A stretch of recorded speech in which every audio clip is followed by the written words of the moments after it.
Happy New Year, everybody. My name is Yanni Laree. I am an intuitive healer, I'm a tarot reader, I'm an author, and I am a hoodoo practitioner. And today I'm going to be teaching y'all how to heal without an apology. First off, healing without receiving an apology for the pain that someone inflicted upon you is a very fucked up situation. Everyone deserves an apology if someone does something, especially if it's intentional to harm you, right? But there are times when you may not ever get that.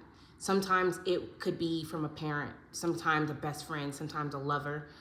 And you just have to find a way to navigate your healing journey without getting that apology. Healing without an apology is really about reclaiming your power. When the closure doesn't come from the person who hurt you, you need to figure out a way to create the closure yourself, okay? And what I'm gonna do is give you like a little step-by-step method on things that I did to help me heal without receiving the apology that I so rightfully deserved. So, one, I would say, and I have some notes here, so I'll be going back and forth. I would say acknowledging the harm without minimizing it is like number one. You cannot gaslight yourself. They've already done that enough, sweetie, especially if you're dealing with a narcissist. You need to acknowledge the harm without minimizing it, okay? You need to stop gaslighting yourself. You need to name exactly what happened, what they do, and how did it affect you? Were your finances impacted? Was your body impacted? Was your mental health affected? Did you struggle with suicidal thoughts? Did you struggle with mental illness after? Accept that that hurt was real, even if no one else validates it. I don't care if it's your mother, your granny, your husband, your sister. Your pain, your hurt is real, even if no one validates it. You don't need their agreement for your experience to be true. You do not need their agreement for your experience to be true, okay?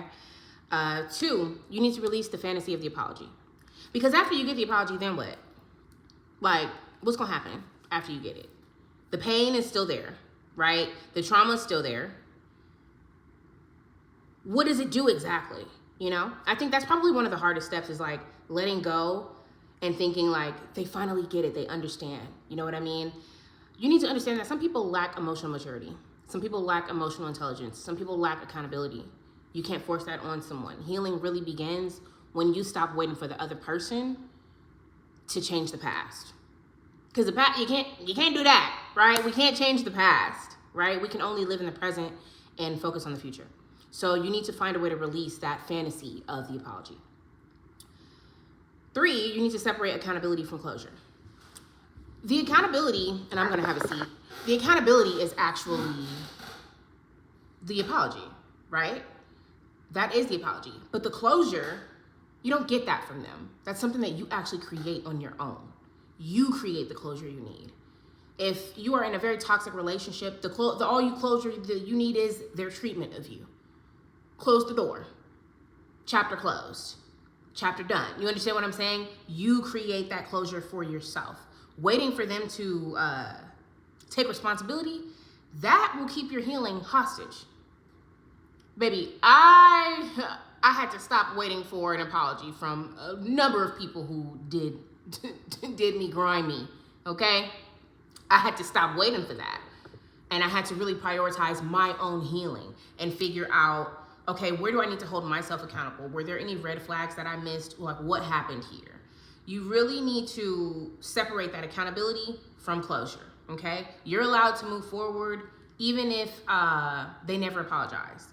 Even if they never own what they did, you are allowed to move forward. That is okay, okay? What else do we have? Oh, you need to allow yourself to feel the full grief. Feel the full grief. That is a very arduous process because sometimes unapologized pain creates shame. It creates sadness, betrayal, anger, rage, disappointment, frustration, depression. You need to find a way to feel it. You have to feel it without rushing it. Take your time. Take your time. Healing is a journey. and no one's ever fully healed. I had a client a couple weeks ago, like, I need to be completely healed. Baby, after you heal from that one thing, something else gonna happen. It's a circle of life. No one's ever fully healed, right? Now, you have better days than others, but no one's ever fully healed, right? So you need to feel it. Feel all of these feelings, this anger, this sadness, this betrayal, this disappointment. Feel it without rushing forgiveness. And remember, forgiveness is not a prerequisite for healing, y'all. You do not have to forgive anybody. You know, they're like, well, forgiveness is for yourself. Shut up! Forgiveness is optional, okay? You do not have to forgive people after they have done harm to you. You do not have to do that in order for you to heal. It is not a prerequisite to healing. That is a choice. You can choose to say, fuck them, without the forgiveness. You can do that and still be, healed to a certain extent, right? Because like I said, no one's ever fully healed, right? No one's ever fully healed. There's always something that we're working through, always. Everyone too, in all facets of life, every ethnicity, every socioeconomic status, like everybody is going through something in their life and everyone is healing from something, period. So, yes, remember, forgiveness is not a prerequisite for healing. That's optional, Bookie. Then you need to stop internalizing their behavior. Now, in my case, I dealt with a lot of narcissists. As an empath, it is very easy for me to absorb other people's energy. And it is very easy for narcissistic people to latch themselves onto me. So I got myself in a lot of karmic narcissistic friendships, relationships, because I am allowing them to be in my energy, essentially like siphoning my energy. And you need to really understand that what people do to you is not a reflection of you. Now, of course, there are some areas where you need to look at yourself and be like, okay, that was a red flag. I shouldn't have ignored that. Because I looked at myself and I was like, that was a red flag, girl. What the hell? You know what I mean? And it's just like, you have to really like make peace with that and learn from those mistakes and grow from them. But don't beat yourself up about it, because their behavior is not a reflection of you. Their wounds, their limitations, their coping mechanisms, it's not a reflection of your love. It's not a reflection of your lovability. I'll say that. It's not a reflection of your lovability. It's not a reflection of your worth. It's not a reflection of your value. It says more about them than it could ever say about you. So remember that when someone is intentionally, because the reality of the world is we have people who are intentionally inflicting harm upon people. With intention. You understand what I'm saying? I personally have been targeted numerous times. Friends, family, relationships, you name it. But it's not a reflection of my worth, my lovability, or my value. It's a reflection on them. And the reflection is not that cute. Now, if you are going to be choosing some type of form of like forgiveness, or if you're not, I would say if you're not going to be trying to go the forgiveness route, I would say you need to create your own ritual of release. So what does that look like? Since they didn't give you closure, you need to give yourself closure. An example of what that would look like is writing out a letter, burning it. Write a goodbye letter to the person that you were, the version of you before. The person who endured the pain, the person who stayed in that toxic relationship, the person who stayed in that domestic violence relationship, the person who stayed in that toxic work environment, the person who you need to say goodbye to that old person. Say a goodbye letter to them, to the person who stayed and endured the pain, because that person is gone. They're gone. You can also like burn, shred, or like bury letters as like a form of like a symbolic release, right? So that's a way that you can create your own ritual of release if you're not going to go the forgiveness route. Me personally, that's the route I take. I'm not forgiving shit, okay? I remember everything. I'm like an elephant. I remember everything that you did to me, everything that you said to me. I remember how I felt in that moment. I remember the time on the clock. I remember what you wore, what I wore, how we smelled when we argued. I remember everything. And you are not forgiven. And I'm doing fine. You get what I'm saying? Like, I can do that. But some people were like, I need to forgive, I need to release this. No. My release is the ritual, doing my letter, burning it, saying a goodbye letter to the person who stayed in that relationship. You know what I mean? Like, that's how I'm moving. That's how I move. That's what works for me. Throughout this journey, while you're trying to heal without the apology, you need to set very clear boundaries, and you need to stand 10 toes down on those boundaries. Sometimes the boundaries can include like going no contact. Baby, I'm so good for no contact. Baby, don't contact me. You can't contact me. You've been blocked. You're gone. You're gone. No, access revoked. Revoked. So no contact, limited access. Try to emotionally detach yourself from the situation in conversations that might trigger you or reopen some wounds. Boundaries are often seen as like a form of punishment, but they're not punishment. And also, like, some people get triggered when you have boundaries. And that really shows you, like, baby, do you love yourself? You're mad that I have boundaries? That I don't want people around me who don't have my best interests? You're mad about that? You get what I'm saying? Like, sometimes people think that boundaries are punishment, and really, it's just, boundaries are self-respect in action. Boundaries are self-respect in action. When you set healthy boundaries for yourself, that is self-respect. And you putting some action behind it. So the boundary is that you can't contact me anymore. You can't call me anymore, sir. I can be reached via email. You get what I'm saying? Like, you got to revoke your access. Boundaries are not a punishment, and boundaries protect your healing journey. So make sure that you create some and you stand 10 toes on them. Okay, so where are we at? I think 7, 8, 8. You need to reclaim the parts of you that were silenced, okay? So you need to start asking yourself, and this is what trauma will do to you. Trauma will force you to ask yourself, like, where did I abandon myself?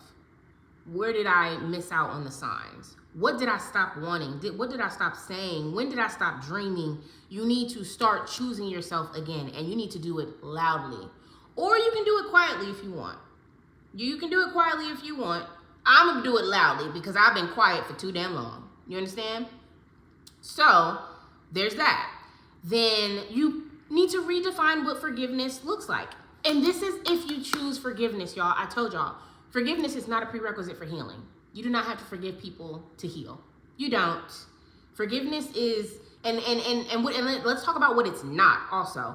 It's not excusing the behavior. Well, he beat me so much because his mama used to get beaten. I can really, no. Don't excuse that. No, forgiveness is not reconciling, right? Oh, we got back together for the kids. No, that's not forgiveness. Forgiveness is not forgetting, right?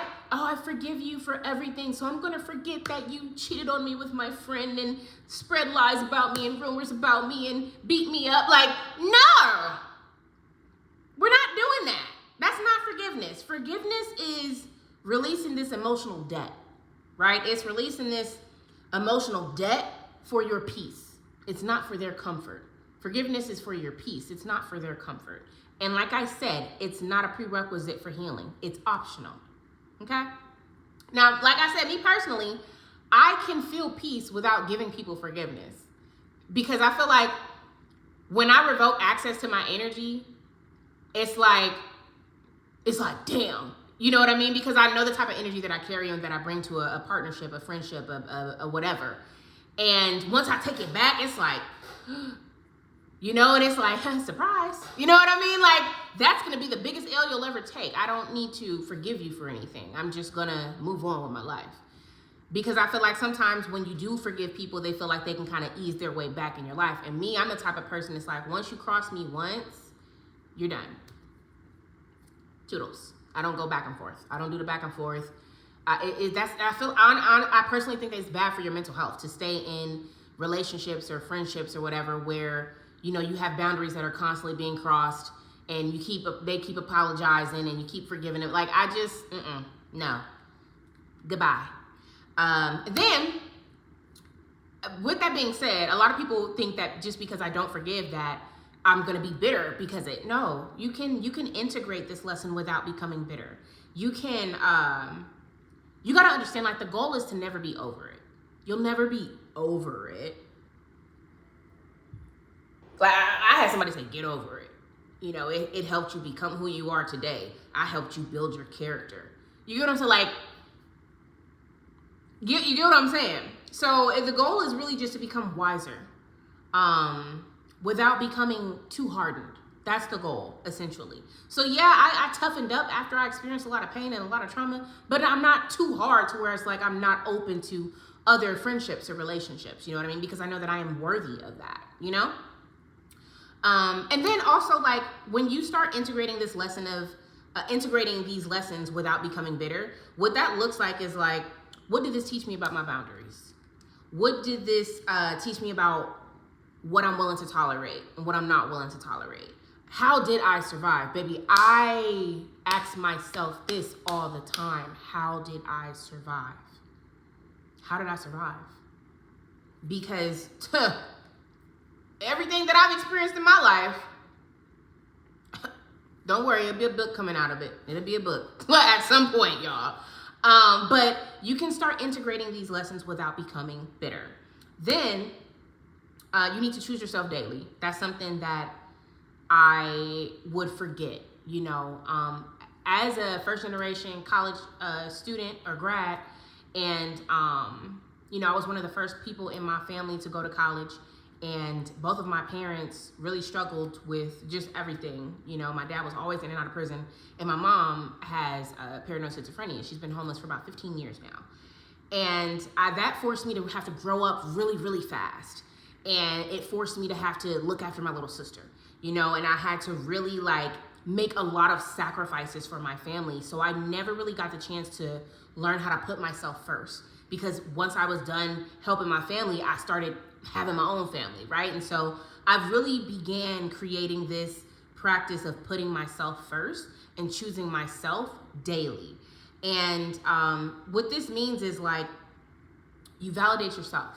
Like, my validation comes from self and it comes from source.